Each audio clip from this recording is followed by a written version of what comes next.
Post-holiday spicy pineapple detox smoothie.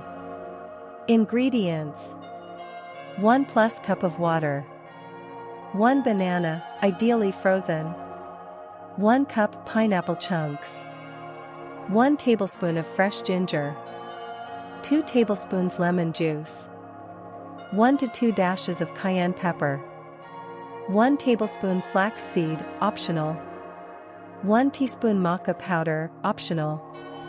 Servings: makes 1 giant smoothie. Instructions: 1. Reserve 2 tablespoons of pineapple, diced, for a garnish. Ideally, start with frozen banana and frozen pineapple chunks. You can use fresh banana or pineapple, but the texture won't be quite as creamy as if frozen. 2. Throw everything in the blender and turn it on. Start with 1 cup of water and add a little more if the smoothie is too thick. 3. Pour the smoothie into a glass and top with the diced pineapple and a few pinches of cayenne pepper. Enjoy and Happy New Year!